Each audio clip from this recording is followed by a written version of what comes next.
traders, how you doing? Marcello here from Wandering Trader and the Day Trading Academy. Today I'm going to show you guys my office here in Costa Rica. This is actually the bar. I'm up over $3,600 now in positions. I'll go ahead and show you guys that as well.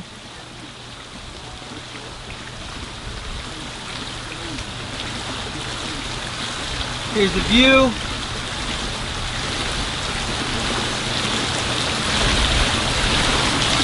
The setups again.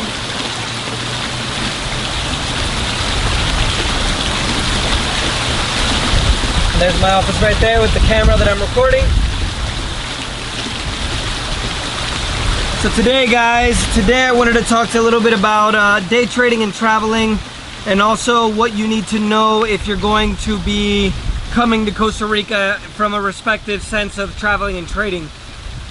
Overall, I would say that it's a pretty safe country. You don't have to worry too much about, crime. I think San Jose is actually a little bit dicey, but other than that, it's really not too bad overall.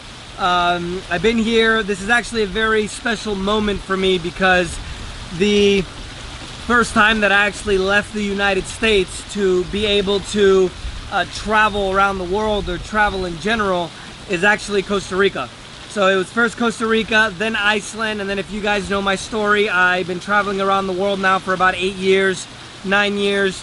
I left to Canada, and then that's when I started the whole world, or the round trip, I should say.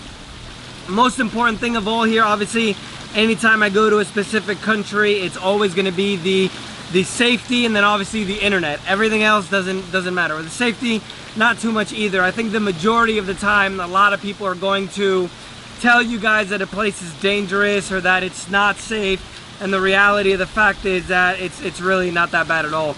I think a lot of people as well think Colombia is dangerous, and I've been there for 3 or 4 years, and it's really not that bad at all, so keep that in mind. The internet situation, so San Jose kind of sits in the middle of the country, and then from the middle of the country you're gonna drive everywhere pretty much, right? I wouldn't recommend taking the bus. It's gonna take forever since you have to pass people. It's only 2-lane roads. No, gracias. Anywhere from Costa Rica or the San Jose, the center of the country, you're looking at probably a 3 or 4 hour drive. The car rentals are bloody expensive, so keep that in mind. If you're gonna be renting a car, make sure that you opt for the collision insurance, especially for third parties. One of the things in Costa Rica is that they are required to have collision against others or protection against others. So if you don't opt for that, if you're booking on, Expedia or Orbitz or whatever the case may be, your rental car will literally double. They're also going to put a hold on your car for about $1,500 to $2,000 depending on the model car that you have, so keep that in mind as well. But from the center of the country, you can literally travel everywhere. We're here in the south. I traveled to a lot of the places as well, and the majority of the times you're gonna have decent enough internet to be able to trade with.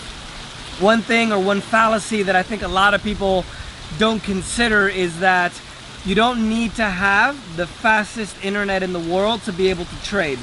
I've actually measured the internet speed. The minimum that you need is about 1 meg download and about 0.5 meg upload. So I always check it at speedtest.com or speakeasy.net, or a new one that I like is speedof.me. That one's a good one because it shows you the velocity going up and down in the actual internet speed itself. But here, for the most part, we're not in the south, but I'd say about 3.5 hours southwest of Costa Rica in a town called Manuel Antonio. And the internet here, not the fastest in the world. We were a little bit worried because on Sunday when we first arrived, the internet was cutting out a lot. But what ended up happening was the hotel reception area, or the lunch area, didn't have very good internet at all. But after we started working here, I'll give you guys the pan again. Let me see the positions I have open. Yeah, so I'm up about 59, 54 now. I'll go ahead and show you here, guys. So the internet here, for the most part, isn't really a problem at all. We're working inside the hotel room. We're working on the roof as well. I'll probably show you guys that picture so you guys can see that. And other than that, it's absolutely beautiful. We're heading to the actual beach itself today. We're going to be renting a house there, so I'll show you guys that spot as well. And then from there, we're going to go to the interior near the volcano, the popular one, which is called Arenal. And we're going to go to the hot springs there to be able to get, you know, a little relaxed session going, since it's been not a bad day, but you know, it's been the Fed market came in today and I had a few positions long. You can see I'm actually up a little bit more now, but just over $9,400. So I actually show you here guys live. So yeah, overall trading in Costa Rica, I'd say, is a pretty good decision. The one thing to know about here is it's not really as cheap as most other countries. This is what I would say is probably one of the most expensive Latin American countries overall. For example, the capital, Mexico City, is a lot cheaper than what it is here in Costa Rica. I think that has to do with the fact that obviously they have the NAFTA agreement with the United States.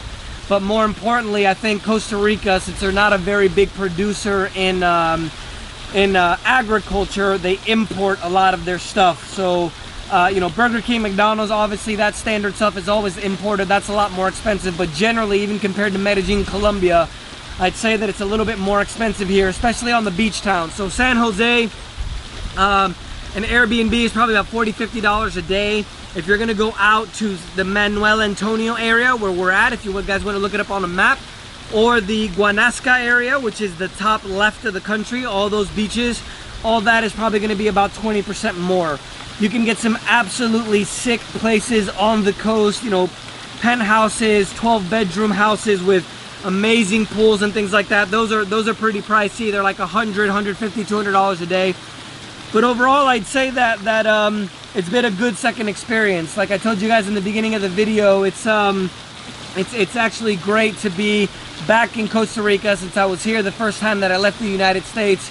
Now we're going to be heading to Asia for a complete month trip. We're going to Singapore, Tokyo, Maldives, Indonesia, and then we're also going to go to London and Norway, which would be great. I'm really excited about that. My first time actually testing everything in Asia. So I'll give you guys a little bit of a tour here of the entire place here in the video, so you guys can see it. I'll give you guys a whole pan of it, downstairs and upstairs.